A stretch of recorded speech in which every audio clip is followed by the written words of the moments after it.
Hola, soy Javier Gomendoya, un saludo amigos de Condomar TV. Buenas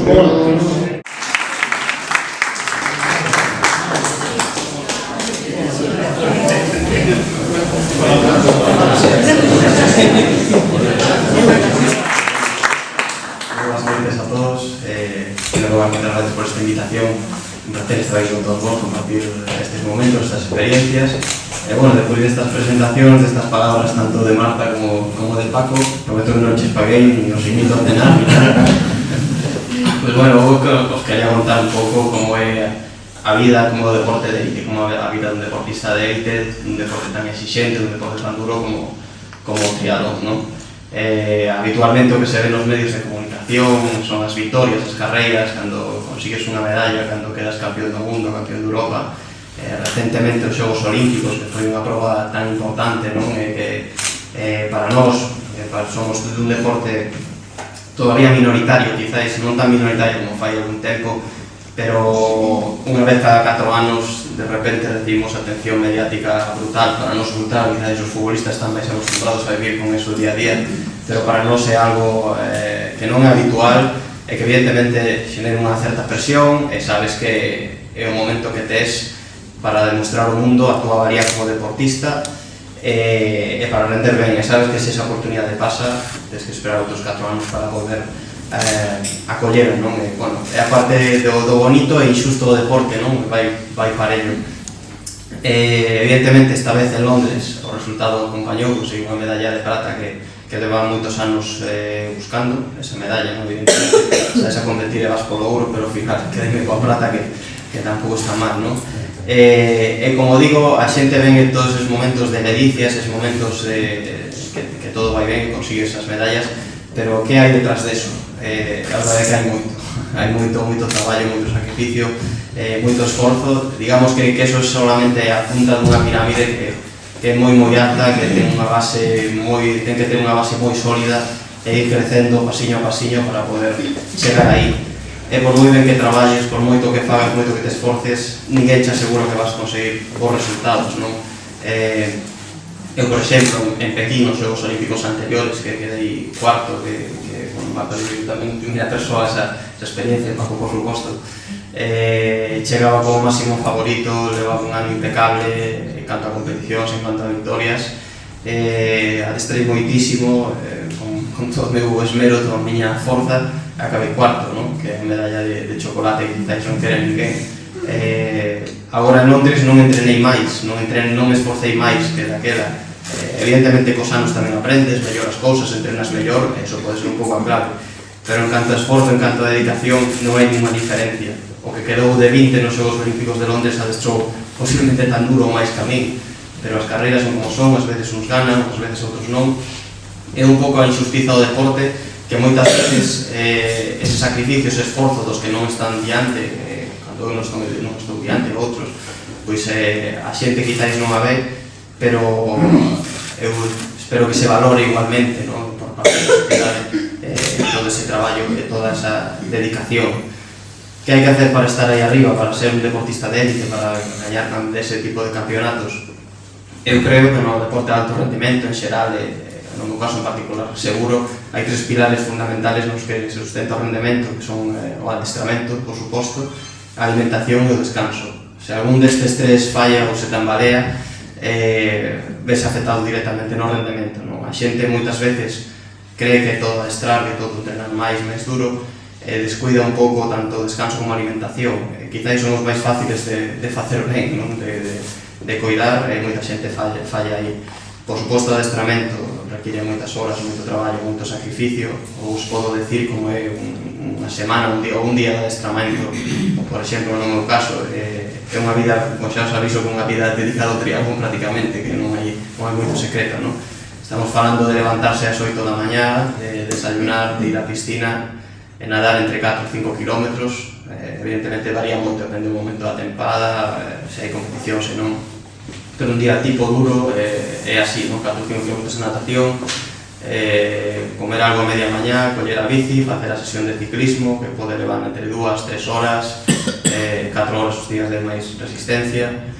Logo chegas a casa, comes, durmes unha siesta casi obrigado para tratar de recuperar un pouco, faz a sesión de carreira a pé, que pode rondar entre os 15 e 20 kilómetros, depende de algúns días series, outros días máis fáciles, rodar. Chegas a casa, 3 días a semana ainda faz algo de gimnasio, exercicios de moita propiocepción, estiramientos, entrenamiento invisible, que tamén hai que facer moito, é moi importante, que non che cansa de por sí, pero che rouba moitas horas tamén. E bueno, cando acabas o día tes unha hora ou dúas para, aparte de cenar, ler un pouco, facer o que teñas que facer no ordenador, mirar os emails, ves que tes 50 emails que non respondiches, son cerras e vas para a cama. E bueno, é un día duro, evidentemente non todo ano é así, non? Estamos falando en canto a volúmenes de adestramento semanal, de natación uns 25 kilómetros, de ciclismo 350-400, e de carreira que entre 100 e 120. É unha semana máis ou menos dura, non? Por tanto, bueno, moitas veces unha pregunta moi típica é canto adestras ao día. Ao principio decía, pues, entre 4 horas, 7 horas, os días que máis, pero ao final daste conta que o teu traballo é todo o día, non solamente polas horas de adestramento. A xente conse, bueno, ti és profesional, ti adestras como un profesional, evidentemente és un profesional, pero non é como un traballo normal. Isto tens que ter vocación e pasión por ele, porque senón, por moita, non sei, remuneración, por moito que poidas gañar, non o podes tomar como un traballo normal, porque tens que dedicar todo o día a este deporte, non solamente as horas de adestramento, pero logo sabes que tens que comer ben, sabes que tens que descansar as túas horas, sabes que igual non é conveniente estar moitas horas de pé en calquer sitio porque non é bo para as pernas e logo non vas a recuperar ben para o día seguinte, tens que contar cos fisios, tes lesións, tes un montón de problemas que fanche estar o día inteiro dándolle a cabeza pensando nun triatlón, que aso non, evidentemente pesan outras cousas tamén, pero unha vida moi espartana e moi dedicada a eso, non? Outra xente no seu traballo sae unha vez que remata as súas 8 horas a vai tomar unhas cervezas cos amigos, que por suposto está moi ben, pero non o traballo se non o podes facer, ou non o podes facer moita parte da tempada, non? Entón, todo ese traballo, todos eses días de chuvia tamén, aquí en Galicia temos uns cantos de frío, bueno, pues, percantes que hai no teu camiño, eso é o que convivimos os deportistas, non solamente eu, todos os deportistas de élite e outros que ao mellor non son considerados de élite, pero que entrenan e adestran como tal, non?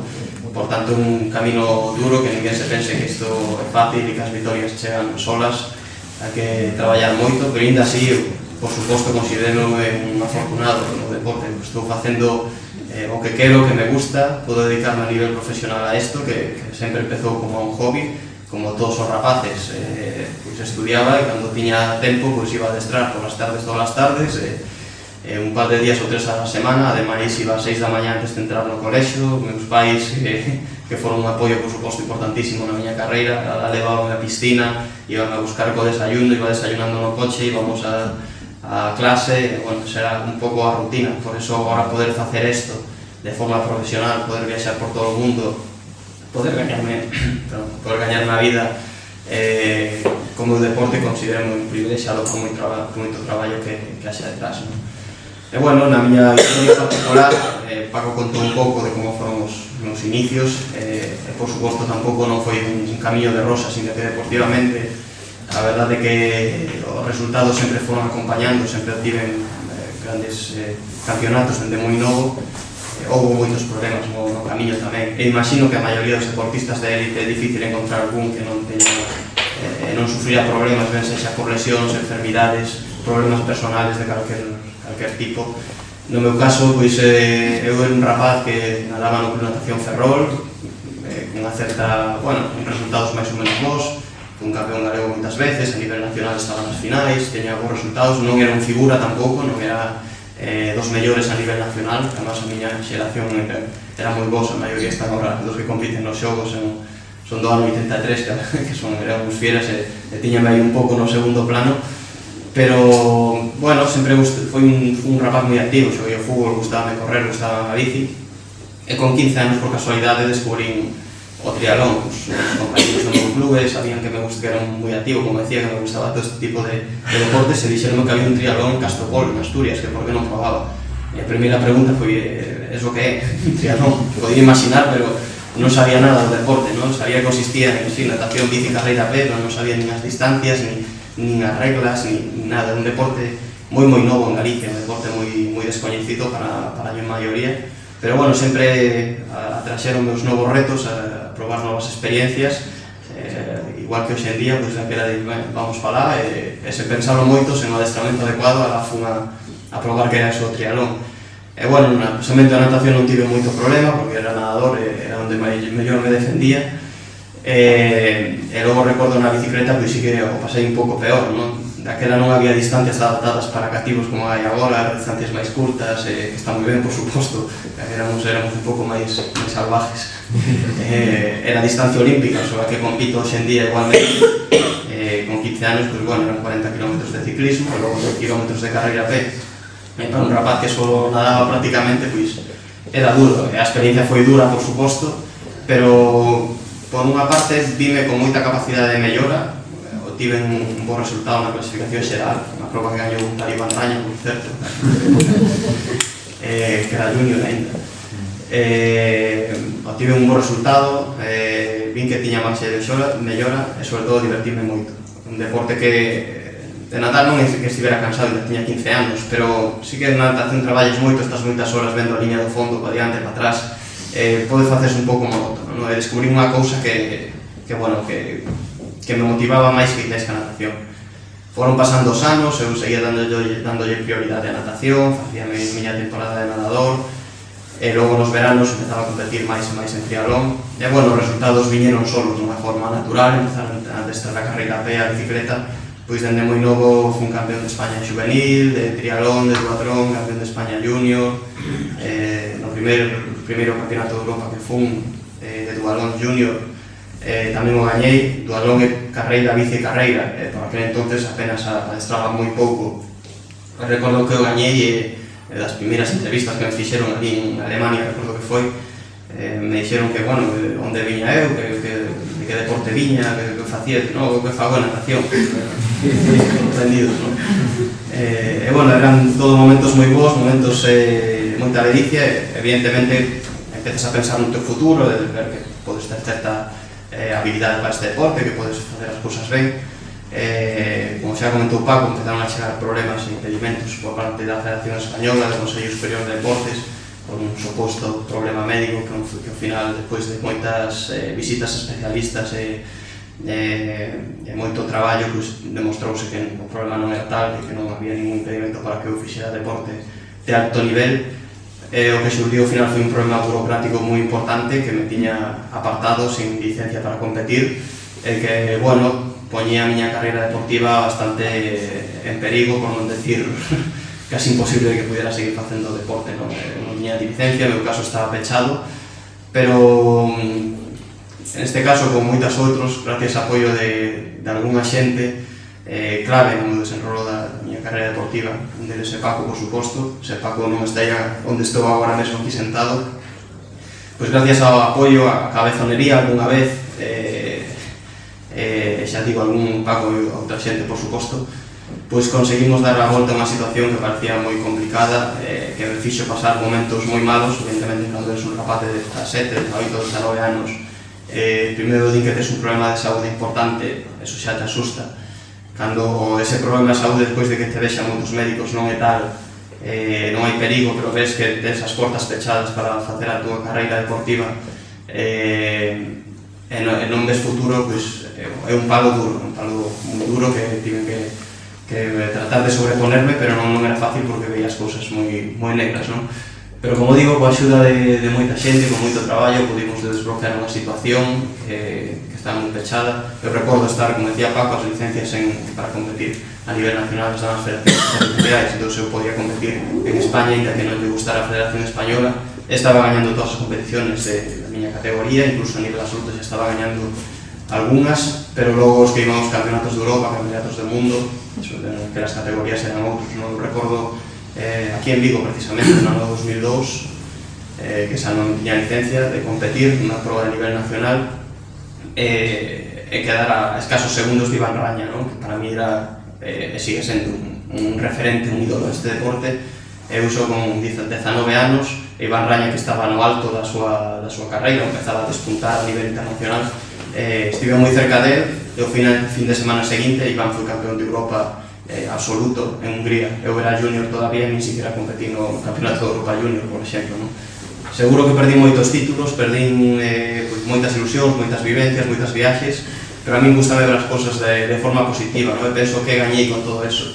Eu estou seguro que o vivir desa experiencia, o pasalo mal, o ter eses problemas, unha vez que se superan como se toma na vida, ao final fante máis forte, non? E creo que permitironme valorar máis o feito de volver a estar nunha liña de saída, de volver a competir, de poder facer unha competición internacional, un viaxe a competir a calquer parte do mundo, simplemente por o feito de estar ali. Evidentemente, unha vez que saes, o que queres é gañar do lado, pero creo que axudoume a madurar moito naquele momento, axudoume a ser mellor competitor, a disfrutar máis e a valorar o que estaba facendo, non? Entón, gustame verlo así, gustame verlo como que foi unha oportunidade que me serviu para facerme mellor triatleta. Igual nunca sabes como poden ser as cousas, en vivir esa situación, igual a miña carreira podría haber sido distinta, igual gañaba máis títulos de juvenil, pero igual logo cansaba antes do triatlón, nunca podes saber, non? Entón, bueno, unha vez superado todos os problemas, pois sí que a miña carreira volveu a enderezarse, e quizáis un punto de inflexión importante foi no ano 2003, o Campeonato do Mundo Sub-23, recén recuperado a licencia. Recordo que o Campeonato do Mundo ese ano era unha fecha atípica, era no 7 de decembro, que é moi tarde, xeralmente as tempadas pois van de marzo a setembro, marzo a outubro, pero o Mundial recordo que era en Nova Zelanda, entón, con a diferencia de estación, ali o facían máis tarde, non? Ese ano, como sempre, fora campeón de España de todo, categoría sub-23, acabei a tempada e simplemente descansei porque non contaba con ir a ese mundial, setembro estaba de descanso, pero por fin, con todos eses líos burocráticos solucionáronse, e podía volver a competir representando a España, non? Entón recordo unha chamada do seleccionador, eu levaba un mes parados de descanso, e me dixo, bueno, ahora xa tes licencia, podemos levarte ao Campeonato do Mundo, e como campeón de España que fixes que es este ano, podes ir ali. Pero sabemos que non estás adestrando, que estás de descanso, debo recordarche que é un viaxe moi caro, que Nova Zelanda non está aí ao lado, e bueno, vale a pena ir se estás en forma, senón, pois, un pouco, non ten sentido que vayas se non estás en forma. Eu sabía que non estaba en forma, pero dixe, bueno, vou igual, pero gañei como meu deleito na competición, son campeón de España, pois vou igual.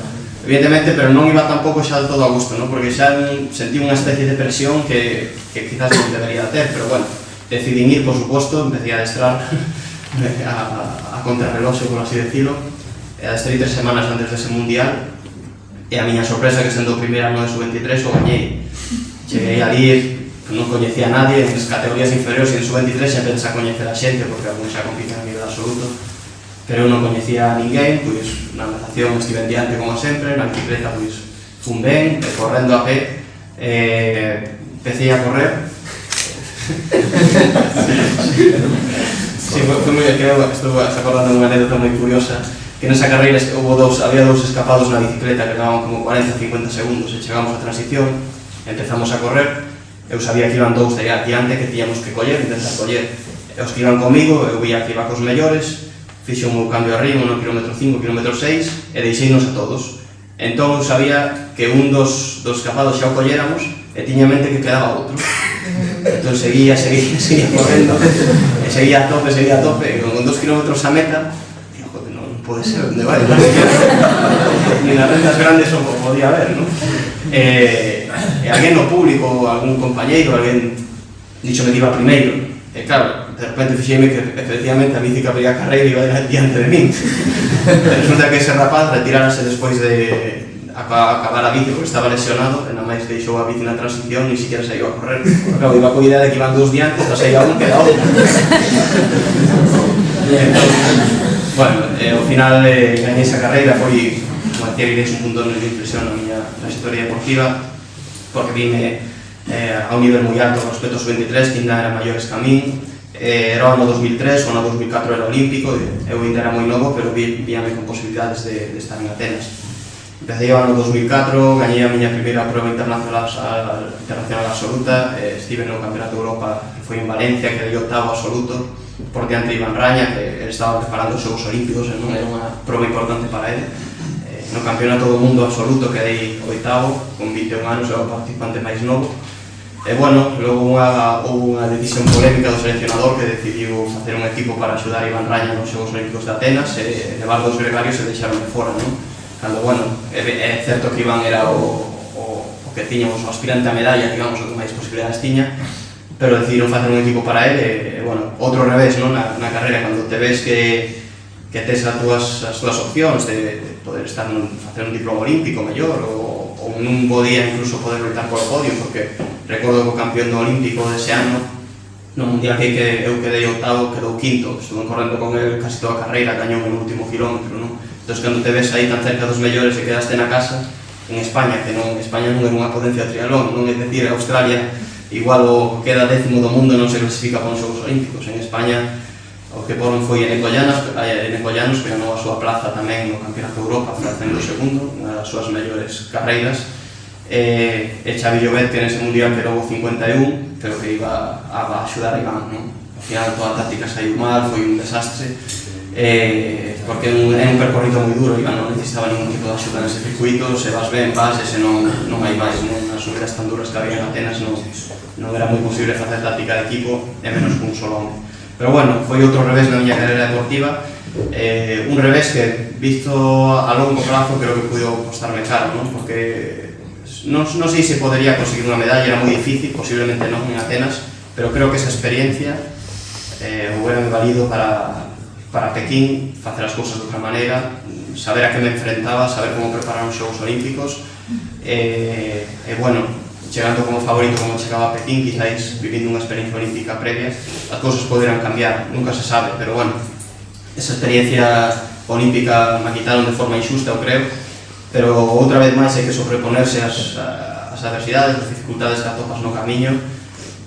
Tocou seguir adiante, tocou seguir traballando e ao final, pois, bueno, os resultados seguiron acompañando, empezaron a chegar as victorias no ano 2006, a partir de 2006 todo foi sobre rodas, momentos mellores, momentos peores, pero, como decía Pau, gañei un montón de copas do mundo, mundiais, europeos, houve o percance dos Xogos Olímpicos, que foi outra excepción, o facer cuarto, pero afortunadamente puiden desquitarme en Londres e conseguir unha medalla que despois de todo o traballo, todo o sufrimento que costou, pois sabe moi ben, non? Sobre todo por os rivais que tiñan en Londres, porque todavía hoxe penso que era moito máis asequible gañar ouro en Pekín, pensando nos rivais, que facer unha medalla en Londres, non? O nivel do triatlón está crecendo moitísimo, e os ritmos que está correndo hoxe en día non son os ritmos que se corrían fai 4 anos en Pekín. Entón, eso, para os que levamos uns anos aí, implícate ter que mellorar continuamente, buscar evolución, non podes estancarte. Se un ano eres campeón do mundo e pensas con o mesmo esforzo, con o mesmo nivel o ano seguinte vas volver a serlo, posiblemente non sexa así, non? Xeracións novas veñen moi forte e tes que estar o día e mellorar se queres seguir na élite. Agora mesmo, con 29 anos, espero poder ter uns tantos anos máis por diante ao máis alto nivel. Despois de Londres plantexeime que facer, se buscar algo máis de longa distancia, pois sempre dicen coa idade a xente tende a facer distancias máis longas, e, bueno, o que máis me motiva agora mesmo son os Xogos Olímpicos, non? Certo que xa teño esa medalla que buscaba, en canto ás outras carreiras teño todos os títulos que buscaba na miña carreira, pero, bueno, se teño a plata habrá que buscar ouro, o seguinte paso lóxico, e, bueno, teño ganas de ir a Brasil, de intentar estar loitando cos mellores, bueno, é o reto para mí. Creo que a larga distancia ou outro tipo de carreiras en que tamén chama moita atención, e gustame facelas esporádicamente, e gustaría facer algún medio Iron ou algún tipo destas probas, pero creo que o reto é a Fórmula 1 do triatlón e a distancia olímpica e a ITU, é onde se vai máis depresa, e eu considero que é o máis complicado, por tanto, para mí ese é o reto, non? Así que, a ver, a partir de agora, cando pase xa este descanso, empezar a traballar de novo, e por lo menos por ilusión e por ganas, os siguen convocando cando era juvenil. Bueno, non vou extenderme moito máis, porque xa que debo levar a marzo falando. Creo que é mellor que preguntedes todas as dudas, curiosidades, o que querades saber, porque evidentemente unha trayectoria deportiva moi longa e era moito para falar, non? Así que mellor que vos preguntedes. Un patrocinador de limpia metales para limpiar tanto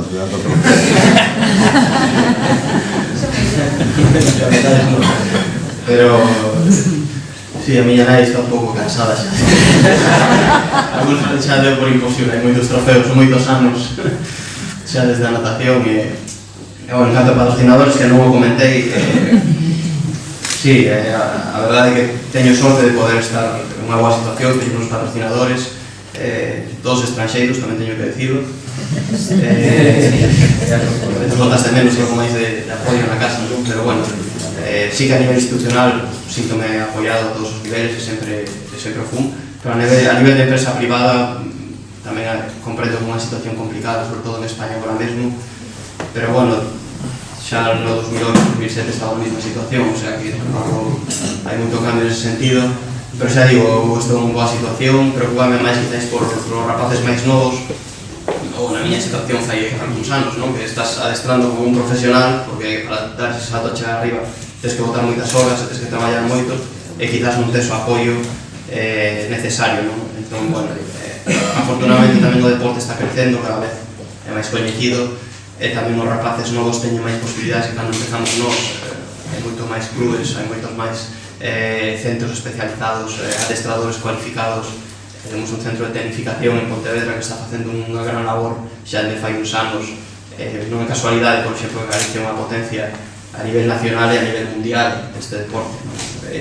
Evidentemente, Imarrañas hai un pouco, pois, podríamos decir, xeración espontánea, foi o primeiro gran campeón, pero os rapaces que temos hoxe en día, campeóns de España Junior, sub-23, despuntando a nivel absoluto tamén, é fruto dun traballo, de moita canteira, de moitos rapaces que están no centro de Pontevedra e nos clubes, e, bueno, nese sentido, pois, teñen bastante máis posibilidades que a nós cando empezamos. Estábamos agora aquí, eu tiña varias preguntas, se me permite. Estábamos comentando agora aquí se te sintes máis valorado fora de España que en España. Despois outra pregunta sería cal é a tua relación que tens agora coa Federación Española despois de todo o que nos estás comentando, porque foi unha relación casi que de divorcio total. Entón, despois dixeche se tes pensado facer despois un pouquinho de que pasen as Olimpiadas ou Iron. Eran as preguntas. Gracias.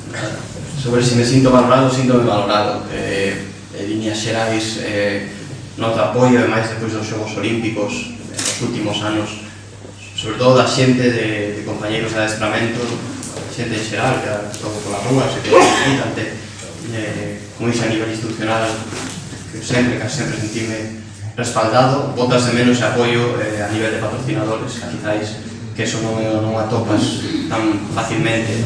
A nivel de recoñecemento popular, hai outros países no que o triatlón está máis evolucionado, máis importante que en España. Veño de Nova Zelanda, fai pouco, fixen a última prova mundial. Quizáis un país pequeno, ao final, en canto a población, como Galicia, máis ou menos, 4 millóns de habitantes, pero un deporte no que o triatlón ten moita tradición, tiveron varios medallistas olímpicos, nun país que nos Xogos Olímpicos non ten tantas medallas, entón a xente ten bastante cultura sobre o deporte, e si sorprendeume estar ali 2 semanas adestrando, ter moitas expedicións de entrevistas, ir unha tenda de bicicletas que tiña que recoller unha bici dun dos meus patrocinadores ali, a topar un montón de rapaces esperando que sacarse unha foto ou un autógrafo en Nova Zelanda, ou simplemente estaba con Vidal, que é un rapaz francés que pasa moito tempo ali adestrando, estamos adestrando xuntos, e preguntoume, importa sair con xente algún día na bici, un día suave, decir que veñamos tiraretas locales da zona, e sair con nós, ningún problema. Pero isto foi un sábado, puxo no Twitter e no Facebook, o día seguinte, pola mañá saíamos de un punto e que quixera vir que se apuntara, había unhas 70 persoas. un día de perros, tamén un día de chuvia. Estaban 60 persoas coa bici ali esperando, non? En cuestión de horas, porque foi dun día para outro. Entón, bueno, quizáis noutros países está ben recoñecido o deporte, pero eu sinto me valorado aquí, estou moi ben, non? Sobre a relación coa federación, houve momentos mellores, momentos peores, e neses momentos foi bastante mala. Descubrí moita xente que, bueno, pues, puxo obstáculos no meu camiño, foi un tratado de forma, eu considero que injusta.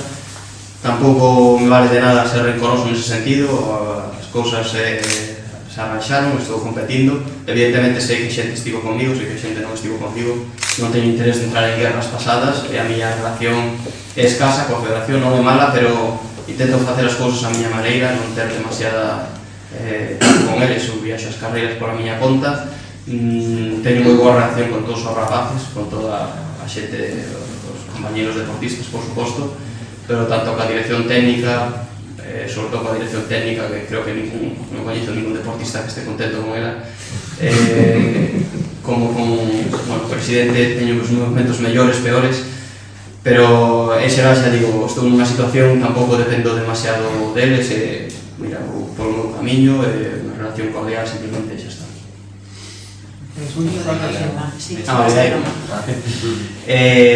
Nos próximos 4 anos non creo, porque penso que non é compatible con adestrar os Xogos Olímpicos despois.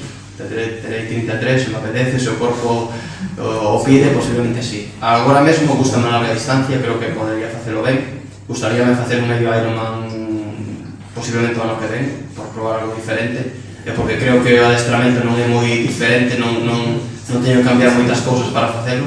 Un Ironman sí é que adestrar de forma completamente distinta e non o podo permitir, pero bueno, gustame tamén todas as modalidades, igual que competí no Xterra, en Hawaii, triatlón de montaña, como hice montaña, bueno, por probar cosas novas, sempre me gusta fazer cosas novas e aprender sobre ti mesmo, ¿no? Ver os teus defectos, onde vas ben, onde vas mal, onde podes mellorar, ver outro tipo de competicións, aprender en xeral, ¿no? Sempre te dá logo unha visión mellor do teu deporte, do teu nivel. O sea, en Vigo veis co ano, co medio Ironman ese que vamos a organizar aí. Hai medio Ironman en Vigo. Bueno, habrá que mirar as fechas. Algún farei, non sei onde. Abril. Sí. Ben, por ali. Bueno, primeiramente, felicitarte pola túa trayectoria, non? Agradecerche as emocións que pudemos vivir ao teu lado, aínda que fora detrás da pantalla da televisión. Na nosa casa somos de deportes minoritarios e tampouco na televisión temos moitas posibilidades, non? Agradecerche tamén que tuveras erguido a bandeira galega nalgún momento en Londres, non? Porque ata iso é difícil, o sea, eu casi chegaría a comparar o erguer a luva negra dos Black Panther do México do 68, non esperemos que non chegue a esa cousa. Pero como dixo Paco, as fichas federativas son da Federación Galega, pero logo a competición pois ten que ser por outra vez, non? Cando ti naciches eu facía atletismo en Balaídos, a pesar de que na miña familia, igual que na de Marta, viñamos do ciclismo, pero naquele momento non tiña bici, entón, pois, bueno, por mover as pernas metíme a atletismo e tal. Era moi malo, non? Era o sexto en 400 vallas, porque o sétimo se retirou na saída, entón, bueno, pero bueno, non é comparable o deporte de competición, non? Pero bueno, o esforzo facíase un pouco o que é isto, non? O meu peor momento naquela situación era os 10 minutos antes de sair, non?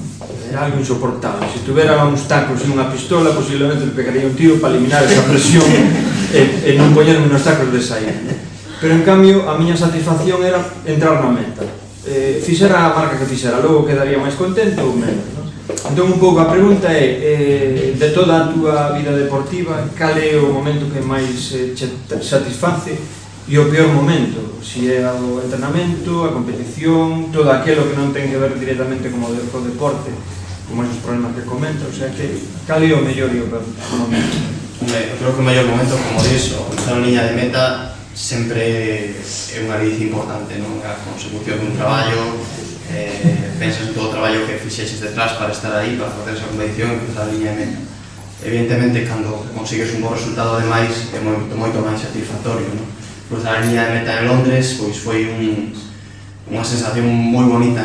Evidentemente, cando estás pelexando, queres lograr o ouro, ao final logras a plata e bueno, non quedas a ledicia plena, pero ledicia por estar orgulloso do esforzo que fixen na propia competición, que foi unha carreira moi dura, moi rápida, por saber que non cometín erros, que o que me gallou foi un pouco mellor que a min. Non é que Pekín non quedei contento, por exemplo, porque sei que non competín da mellor maneira, sei que xa un pouco lesionado, sei que non se fixo algo que eu non estivera capacitado para facer, para gañar esa competición.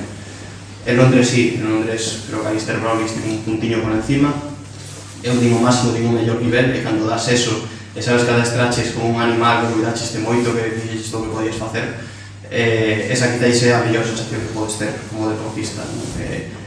A este nivel, a calquera outro, competindo a nivel nacional, a nivel local, o que sexa. Cando traballas para algo e consegues o teu objetivo ou das todo por conseguido, que é unha boa sensación. Por el momento, tamén hai moitos, por suposto, o que falaba cando non tiña licencia, todas esas batallas, esas guerras coa Federación, Consello Superior de Deportes, que hai mil anécdotas de cousas surrealistas que pasaron, momentos moi duros. Na propia competición en sí, momentos malos, pois tamén, cando traballas moito non saen as cousas como queres. Nos Xogos Olímpicos de Pequín, no Campeonato de Europa do ano pasado en Pontevedra, por mil motivos que preparas unha competición, pois tan exigente como os Xogos Olímpicos, dedicasche tantos por tantas horas e ao final, pois, por mil causas non podes render ben, baste con cara de tonto, non? Pero o deporte, afortunadamente non tive moitos momentos desos, algúns sí, duros, hai outros deportistas que teñen máis momentos malos, outros menos, pero temos que convivir con eso. Alguén máis? Vamos a darlle oportunidade. A ver, boas tardes. Boas tardes. Mira, deportistas de alto nivel hai moitos, pero que estean na elite quizás non son tantos. Cando falabas de preparación, quizás falabas de adestrar, non sei que, estiramentos, pero é a parte psicolóxica. Saber competir, se non sabes competir cando estás nunha alta competición, quizás ese puntillo que falta. Contanos un pouco. Sí, é unha parte moi importante que non falei. A parte do rendemento físico, o rendemento mental, o esforzo mental, a concentración, é fundamental. É a motivación, sobre todo, non? Creo que a parte mental é importante na propia, primeiro, para saber calmar os nervios, para saber estar sereno, cando son competiciones moi importantes, de moita presión, para estar sereno, para saber actuar estratégicamente de forma correcta, que é algo que é moi duro un deporte moi estratégico tamén, tens que saber o momento de atacar, o momento de reservar. Cando ataca un rival en bici, tens que tomar decisións en cuestión de centésimas de segundo, vou non vou, espero a ver se fai outro traballo, todo ese tipo de decisións tens que ter a mente moi despexada e estar psicológicamente preparado para eso. A forza mental importantísima a hora de adestrar o día a día, que é moi complicado tamén, un día de chuvia, un día que tens que facer 4 horas de bici e vas a mollar, un día que tens que hacer series na pista e que mellor estás cansado, non ben, os tempos non saen como queres e sufres, non?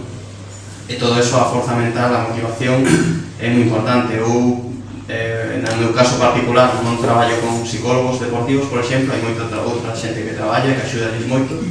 Eu, bueno, sempre non tive problemas de motivación a la hora de adestrar, de dar o mellor a mí mesmo. Na competición, creo que mellorei moito ao longo da miña carreira deportiva. Ao principio poñeme máis nervioso, cometía máis erros a base de ensaio e error, de ir cometendo erros e tratar de mellorar, subindo o meu nivel tamén a nivel estratégico nas carreiras, gañando tranquilidade. Nos Xogos Olímpicos de Londres nas aí están moito máis tranquilo que nos Xogos Olímpicos de Pequín, por exemplo.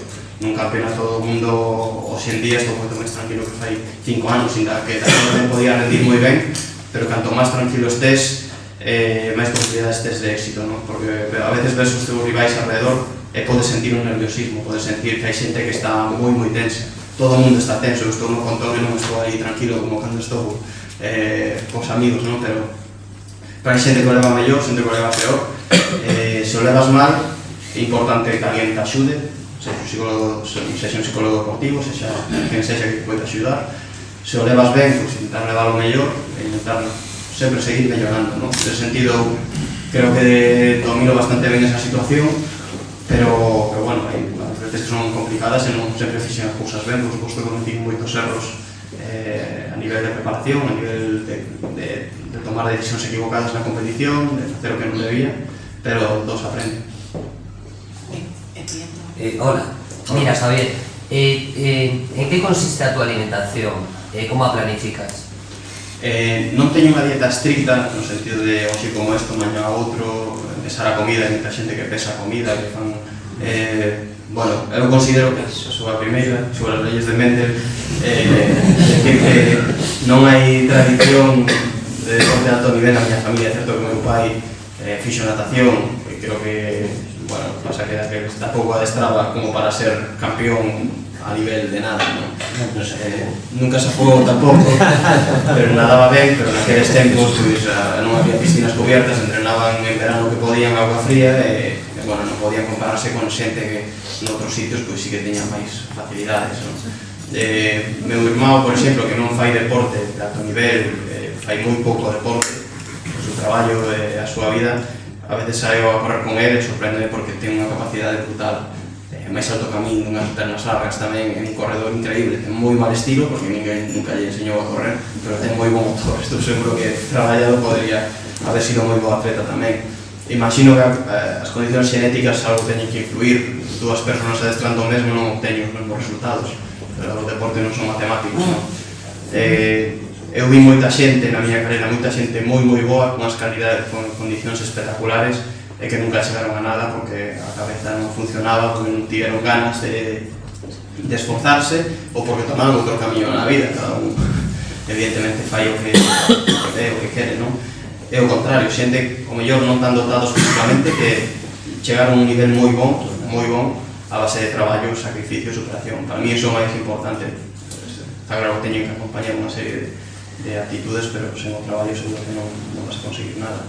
Sobre o tema dos estudios, tes moita razón. Eu, por exemplo, ata que acabei o instituto, ainda con dificultades, no sentido que tiña que organizarme moi ben as horas do día, xa digo, facía unha sesión de adestramento ás 6:30 da mañá, logo iba a clase, logo chegabas de clase, estudiabas, logo ibas a adestrar, finalizabas o día casi ás 11 da noite, a cama, e, bueno, a veces era duro compaxinar, pero, bueno, sempre tive claro que tiña que levar os estudios tamén, así tamén inculcaron os meus pais, non? Non creo que ningún deporte que eu coñeza, por lo menos, non se poida compaxinar estudios e deporte, sobre todo esas edades, como dis, 12 anos, 13 anos, non sei en fútbol, se o mellor é moi bon en querer levar para non sei onde a adestrar con un equipo, non sei se pode tener máis problemas ou menos, pero por horas de adestramento ningún rapaz de 12 ou 13 anos vai adestrar 8 horas ao día como para non poder facer outra cousa, non? A nivel universitario, está máis complicado, como dis, con respecto a Estados Unidos, ali a maioría dos campións olímpicos son universitarios, e non porque sexan máis listos que nós, non creo, sino porque quizás o sistema lles favorece máis o feito de que están representando o seu país, de que están adestrando para traer medallas para Estados Unidos neste caso, pois o sistema lles favorece os estudios de acordo e con a súa actividade deportiva. Aquí vas á universidade, primeiro se dis que faz deporte, a veces é mellor non decirlo, porque igual ainda tes máis problemas, non? Porque algún profesor, eu empecé estudiando ingeniería antes de cambiarme para INEF, nese tipo de carreiras, por exemplo, técnicas, consideraba unha ofensa, non? Ti tens que estudiar isto é moi difícil, como vas facer ainda encima deporte, non? Bueno, con esa mentalidade, esa actitude é difícil que entón, que pasa? Que a xente ten que buscarse a vida, algúns deixan todos os estudios e xogan a ruleta, porque isto te pode salir ou non, e se logo sale ben, pois tens que buscar un traballo, mellor non pasaron os anos, non tes a formación académica que deberías ou que puderas ter. É complicado, logo xa digo, enxeñería durei un par de anos e ao final tiven que decidir que por lo menos eu non sou superdotado, é dicir, ou facía deporte a alto nivel ou dedicábame 100% a estudiar. Foi unha decisión dura tamén, porque non estaba todavía a un nivel moi alto e porque non quería vivir toda a miña vida con a onde podría haber chegado. É que arriesguei, vim a Pontevedra, empecé a estudiar INEF, teño máis da mitad da carreira feita, ahora teño un pouco aparcada porque tampouco con tanto viaxe non dou feito, pero sí que me gustaría acabar os estudios. Non me corre preso agora mesmo, pero antes ou despois. Pero é moi complicado, eu son consciente que en España é moi complicado estudiar e facer un deporte que te exixe tantas horas.